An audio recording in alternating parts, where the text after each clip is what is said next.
Alors bonjour à tous et bienvenue. Moi je vais vous parler un petit peu du système d'autoguidage. Je ne sais pas si vous connaissez le principe au moins peut-être. Alors sur ce tracteur, il y a 3 ans, on a installé un système d'autoguidage d'une société qui s'appelle Topcon. Donc c'est un système commercial qui fonctionne déjà. Qu'on a installé ce qu'on appelle en seconde monte, c'est-à-dire qu'il n'y avait aucun système sur ce tracteur-là, ça a été installé complètement dessus. Ça valait à peu près 15 000 € à l'époque. Aujourd'hui, il y a des systèmes beaucoup moins chers qui sont à 7 ou 8 000 €, qui viennent de Chine ou de Pologne, je ne sais plus. Mais du coup, cette société-là, Topcon, ils sont aussi alignés sur les prix. Ils proposent maintenant d'autres systèmes d'autoguidage moins chers dans le même ordre de prix, mais avec des fonctionnalités en moins, si je ne me trompe pas. Et après, je vous parlerai de ce que nous, on propose aussi. On peut proposer, si vous êtes un peu courageux, entre guillemets, c'est un système low cost fait main par vous-même. Donc là, pour 2 000 € en fait, vous pourriez vous-même installer un système d'autoguidage sur votre tracteur. Donc un système d'autoguidage, c'est quoi? C'est juste un système qui permet de maintenir le cap. Il ne gère que la direction du tracteur. Donc quand vous arrivez dans votre parcelle de vigne, vous faites le premier rang, vous tracez une ligne droite, vous lui demandez de tracer une ligne droite, et ensuite il vous fait toutes les parallèles à cette ligne droite-là. C'est une des possibilités en tout cas, il y en a d'autres. Mais si vous êtes planté en 2,50 m, vous lui demandez de faire toutes les parallèles, tous les 2,50 m, et ensuite vous faites le demi-tour au bout, et il prend la parallèle suivante, voilà, etc. etc. Si vos vignes ne sont pas droites, vous pouvez lui demander de faire une ligne courbe. Et dans ce cas, quand vous rentrez dans le rang, il fait un point A, la sortie un point B, et il va reproduire tout votre tracé exactement. Si vos vignes ne sont vraiment pas bien plantées, vous pouvez aussi faire ce qu'on appelle un arpentage, c'est-à-dire faire un premier passage sur toute la vigne. Il va enregistrer tout votre parcours et le reproduire la fois où vous reviendrez la fois d'après. Dans l'idéal, il faut revenir dans le même sens, parce que si vous revenez dans l'autre sens, ça crée un petit biais. Alors voilà, ça fait plein de choses. L'idée, nous, quand on l'a installé, c'était de tester un système qui vient de la grande culture et qui a été amené en viticulture par les constructeurs sans vraiment l'adapter. Et on voulait savoir si vraiment ça apportait quelque chose pour un viticulteur, si ça avait un intérêt, confort, précision, etc. Et s'il ne fallait pas apporter quelques améliorations pour que ce soit vraiment adapté à la viticulture. Alors le constat il est plutôt positif, hein, on a vraiment une précision dans le travail, mais il y a quand même certains prérequis, on pourra en reparler après si vous voulez. L'idée, donc c'est un système d'autoguidage, c'est quoi? C'est un volant avec un moteur à l'intérieur, un écran avec à l'intérieur un logiciel qui gère tout le système, une antenne GPS sur le toit du tracteur et un capteur d'angle de roue installé ici. Pour vraiment, ça c'est vraiment le système complet. Ça permet d'avoir une correction de votre précision au centimètre près. Mais pas tout de suite. En gros, si vous avez ce système-là, vous avez une correction comme le GPS de votre téléphone, c'est-à-dire au mètre, 2 mètres près, quoi.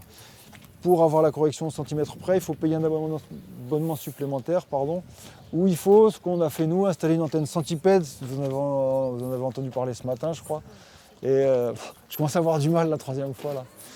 Et du coup, cette antenne centipède, elle a une position précise, connue, et du coup, le système d'autoguidage corrige sa position en fonction de sa position par rapport à l'antenne centipède. Donc c'est une antenne qui est gratuite, enfin il faut l'installer, ça coûte un peu d'argent de l'installer, je crois que c'est 1 000 €, je ne sais plus.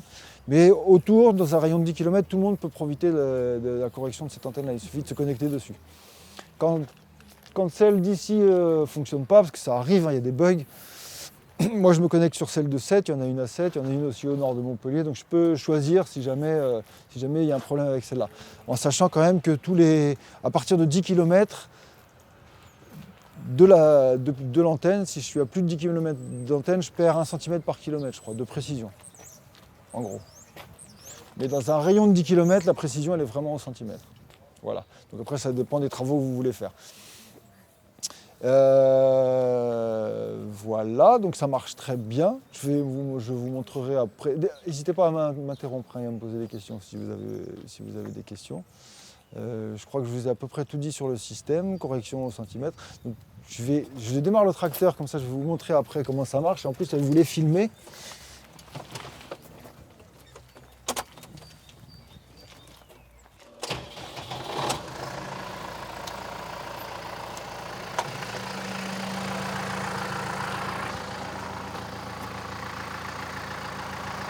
Si vous êtes intéressé, le 31 mars, il y a une journée autonomisation des tracteurs. Ça se passe ici et il y aura tout un truc sur l'autoguidage, plus complet qu'aujourd'hui. Nous, ce qu'on a vu quand même sur l'autoguidage, c'est que ça marche très bien, mais quand même le prérequis, c'est d'avoir des vignes plantées au RTK, donc des vignes très droites et plantées de manière très précise. Si jamais ce n'est pas le cas et que vous passez l'intercept, vous risquez quand même d'arracher des pieds de vigne, quoi. Et voilà. L'autre condition pour que ça marche très bien aussi, c'est d'avoir des sols pas accidentés et des tracteurs suffisamment lourds pour encaisser les accidents du sol. Donc ça fait quand même beaucoup de conditions pour que ce soit hyper précis. Mais pour des travaux comme le gyro, le cadre, etc., ça marche très bien, c'est vraiment super, quoi. C'est gain de confort et dans une journée, c'est génial.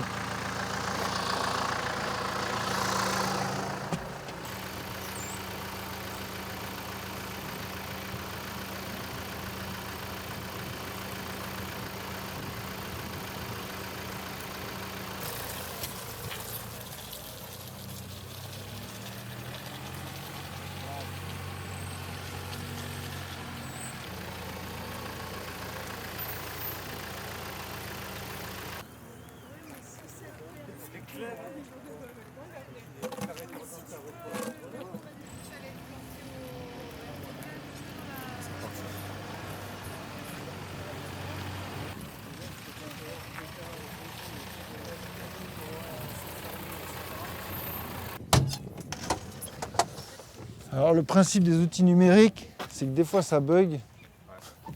Et là, tout à l'heure, il a bugué parce que, je sais pas, parce que ouais, il était resté allumé et j'ai fait un tour, ça l'a remis de droit.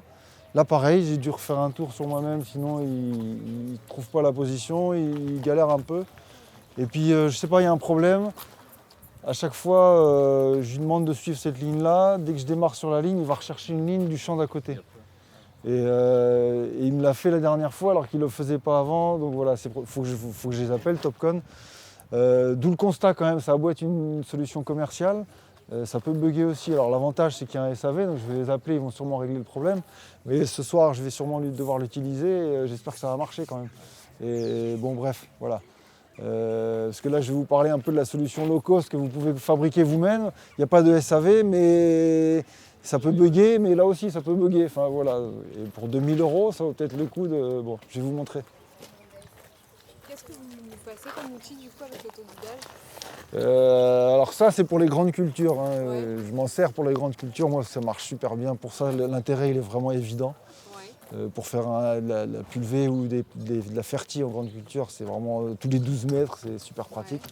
Sinon dans tout en fait, on peut tout... Les traitements, les intercepts, Traitement, pour le traitement, moi je m'en sers de barre de guidage en fait pour savoir où je passe. Ouais.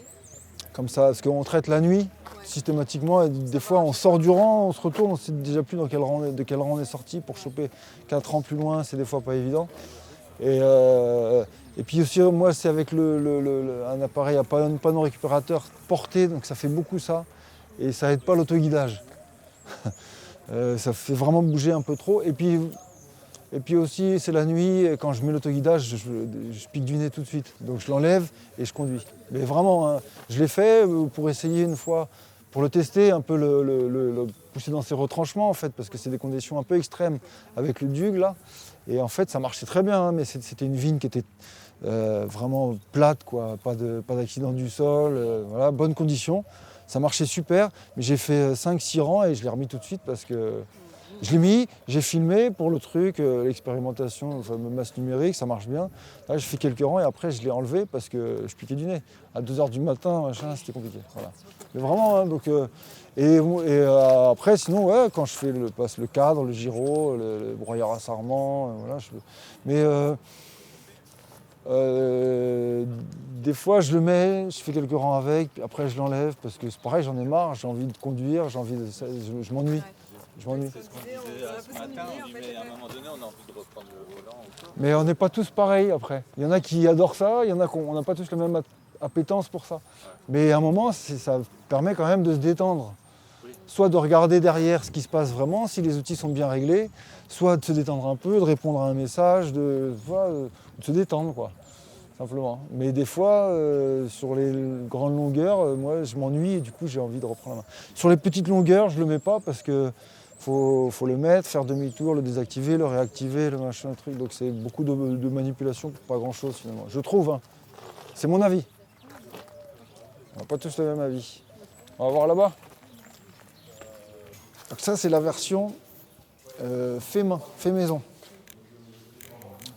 Avec les mobilages, c'est Simon et Christophe Auvergne qui l'ont fait. Donc c'est comme l'autre, hein. Ils ont fabriqué un capteur d'angle de roue. Ils ont fabriqué le support volant. Donc il y a un moteur et tout ça, ça a été fait avec une imprimante 3D. Donc le volant est d'origine cette fois, mais ils ont imprimé tout ça. Ils sont venus, ils ont pris les mesures, ils ont imprimé, voilà. Il y a une antenne et puis après il suffit d'une tablette avec un logiciel qui s'appelle AgOpen GPS, qui est un logiciel open source qui permet de gérer le système d'autoguidage. Donc pour 2 000 €, vous pouvez faire votre propre système d'autoguidage. Il n'y a pas de SAV, donc si ça tombe en panne, il faut se débrouiller, il faut aller sur les forums, il faut chercher. Mais ça marche très bien. Voilà. Et La comparaison par rapport à l'autre, du coup, à l'usage. moi, je ne l'ai pas utilisé, celui-là, c'est Simon qui l'a utilisé. Mais sinon, la précision est la même. L'encombrement, c'est un peu plus encombré quand même avec le boîtier blanc, là, tout ce qui est sur le volant. Mais sinon, l'interface est globalement la même. Mais il y a des fonctionnalités dans AgOpen GPS qu'il n'y a pas, je crois, dans le Topcon. Ici. Il y a des fonctionnalités ici. Non, il y a des fonctionnalités dans le Topcon, pardon, qu'il n'y a pas ici, ouais, il me semble. Mais après, je ne suis pas rentré complètement dans la machine. Il faudrait demander à Simon l'atelier d'après. Mais sinon, ça marche très bien. Ça marche très bien. Après, ça demande un peu de... faut se lancer quand même. Un truc comme ça, du jour au lendemain. Ils ont fait des ateliers de formation où il y a quand même une étape apparemment où c'est un peu compliqué.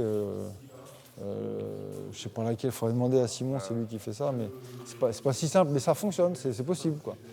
Enfin, c'est un peu dans l'idée de dédramatiser entre guillemets un peu le truc, c'est que des capteurs, des petites pièces, des trucs.